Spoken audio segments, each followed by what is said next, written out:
വയനാട്ടിലെ മലയോര പ്രദേശങ്ങളിൽ ഉൾപ്പെടെ ഇടവിട്ട് ശക്തമായ മഴ തുടരുകയാണ്. മുത്തങ്ങ കല്ലൂർ പുഴ കരകവിഞ്ഞതിനെ തുടർന്ന് 8 പേരെ മാറ്റിപ്പാർപ്പിച്ചു. ചൂരൽമലയിൽ ഇന്നലെ പെയ്ത മഴയിൽ ബെയിലി പാലത്തിന്റെ ഗാബിയോൺ ഭിത്തിയുടെ മണ്ണ് ഒലിച്ചുപോയി. സ്കൂൾ റോഡിലെ നിർമ്മാണത്തിനെതിരെ ഇന്നും പ്രതിഷേധമുണ്ടായി. കഴിഞ്ഞ ദിവസത്തെ പ്രതിഷേധത്തിനിടെ കയ്യേറ്റ ശ്രമമുണ്ടായി എന്ന വില്ലേജ് ഓഫീസറുടെ പരാതിയിൽ പോലീസ് കേസെടുത്തു.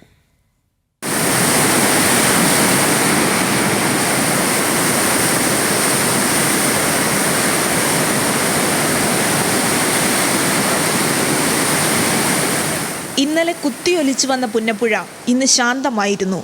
മഴ തുടർച്ചയായി പെയ്തെങ്കിലും വെള്ളം കരകവിഞ്ഞൊഴുകുന്ന അവസ്ഥയിലേക്ക് എത്തിയില്ല.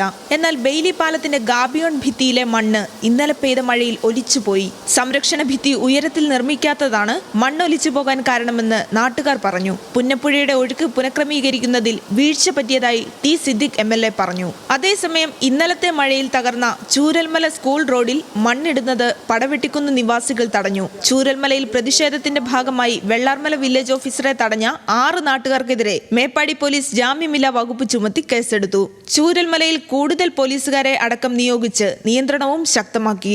മുത്തങ്ങ കല്ലൂർ പുഴ കരകവിഞ്ഞതിനെ തുടർന്ന് പുഴംകുനി ഉന്നതിയിലെ 8 പേരെ തിരുവണ്ണൂർ അങ്കനവാടിയിലേക്ക് മാറ്റി. കനത്ത മഴ തുടരുന്നതിനിടെ ജില്ലയിലെ താഴ്ന്ന പ്രദേശങ്ങളിൽ പലയിടത്തും വെള്ളം കയറിയിട്ടുണ്ട്. അടുത്ത ദിവസങ്ങളിൽ മഴയുടെ തീവ്രത കുറയുമെന്നാണ് കാലാവസ്ഥാ നിരീക്ഷണ കേന്ദ്രത്തിന്റെ അറിയിപ്പ്. ന്യൂസ് മലയാളം, വയനാട്.